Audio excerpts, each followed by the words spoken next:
kami dari kelompok 19, kelas D angkatan 2018, Fakultas Kesehatan Masyarakat, Universitas Diponegoro.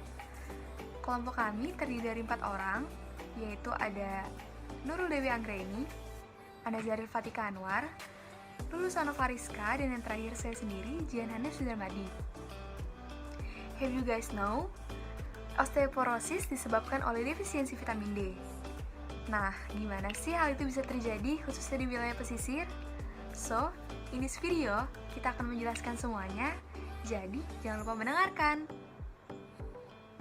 Vitamin D merupakan vitamin larut lemak yang diklasifikasikan sebagai pseudosteroid dan memiliki struktur molekul yang mirip dengan steroid.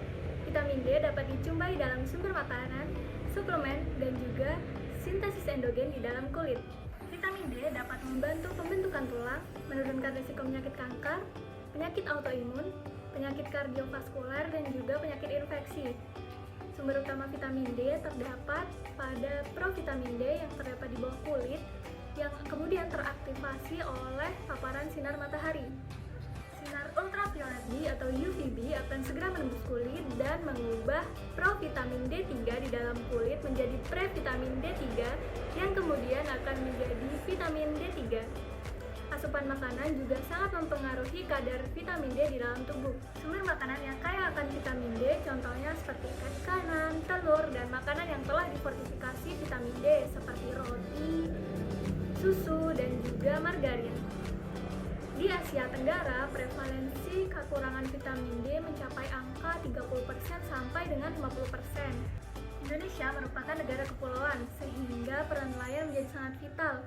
Dan sebagian orang yang berada di wilayah pesisir memiliki mata pencaharian sebagai nelayan. Berdasarkan data pada tahun 2018, ditemukan terdapat 26 desa pesisir dan 6.600 nelayan di wilayah Mataram dan Lombok Barat, serta 66.000 nelayan di daerah Nusa Tenggara Barat. Kelompok nelayan memiliki indeks massa tubuh yang lebih rendah dibandingkan kelompok yang bukan nelayan. Sebanyak 44% nelayan di 3 puskesmas di daerah Mataram dan Lombok Barat mengalami defisiensi vitamin D. Seperti yang telah disebutkan sebelumnya, asupan vitamin D bergantung pada asupan zat gizi dan juga paparan sinar matahari. Sumber utama vitamin D berasal dari cadangan provitamin D yang terletak di bawah kulit yang akan teraktivasi oleh paparan sinar matahari UVB. Kelompok nelayan dan juga kelompok yang bukan nelayan di daerah Mataram dan Lombok Barat akan terpapar sinar matahari pada pukul 07.00 sampai dengan pukul 09.00 waktu Indonesia Tengah. Hal ini dikarenakan letak daerah mereka berada di lintang 8 derajat selatan. Intensitas cahaya matahari UVB tertinggi pada daerah ini yaitu pada pukul 10.00 sampai dengan pukul 13.00 waktu Indonesia Tengah. Hal ini dapat menunjukkan bahwa baik kelompok nelayan maupun kelompok yang bukan nelayan mendapatkan intensitas matahari UVB yang kurang, sehingga akan mempengaruhi terhadap kurang optimalnya asupan vitamin D ke dalam tubuh. Hal ini juga lah yang menjadi salah satu alasan dapat terjadinya defisiensi vitamin D di daerah pesisir. Di daerah pesisir sebenarnya terdapat makanan yang dapat membantu mencukupi asupan vitamin D. Makanan tersebut adalah ikan. Ikan merupakan salah satu makanan yang mengandung vitamin D cukup tinggi, sehingga dapat membantu memenuhi asupan kebutuhan vitamin D di dalam tubuh. Kelompok nelayan mengkonsumsi ikan sekitar 937 gram per minggunya, sedangkan kelompok yang bukan nelayan mengkonsumsi ikan sekitar 652 gram per minggunya. Ternyata asupan ini masih kurang, karena hanya memenuhi sekitar 12 mikrogram per harinya. Sedangkan asupan vitamin D yang dibutuhkan oleh kelompok usia di atas 30 tahun adalah sekitar 18 mikrogram per harinya. Defisiensi vitamin D dapat mengakibatkan kelainan tulang dan meningkatkan risiko penyakit tidak menular lainnya.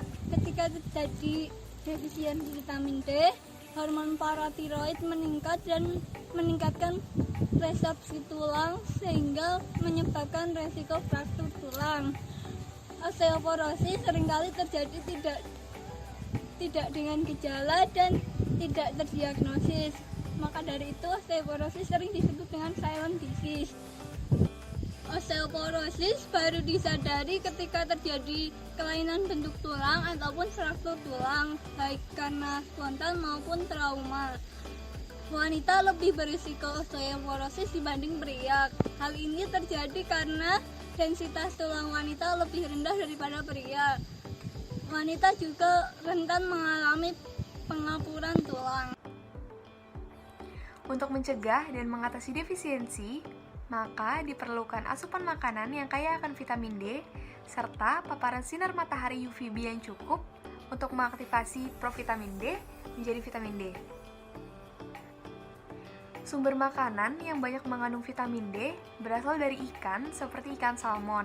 Namun, karena harga ikan salmon cukup mahal, maka alternatif yang bisa digunakan untuk menambah vitamin D dari asupan makanan yaitu dengan mengonsumsi ikan tuna, sarden, maupun cakalang. Mengonsumsi fatty fish dan ikan biofortifikasi juga dapat meningkatkan status vitamin D secara bermakna. Selain ikan, vitamin D juga bisa didapatkan dari keju, susu, hati, dan kuning telur. Selain asupan makanan yang sudah dijelaskan di atas tadi, masyarakat pesisir juga diharapkan mendapatkan durasi sinar matahari yang lama atau mendapatkan paparan matahari saat UVB berada pada intensitas yang tinggi, agar pengubahan atau aktivasi provitamin D menjadi lebih optimal. I think that's all from us. I hope this information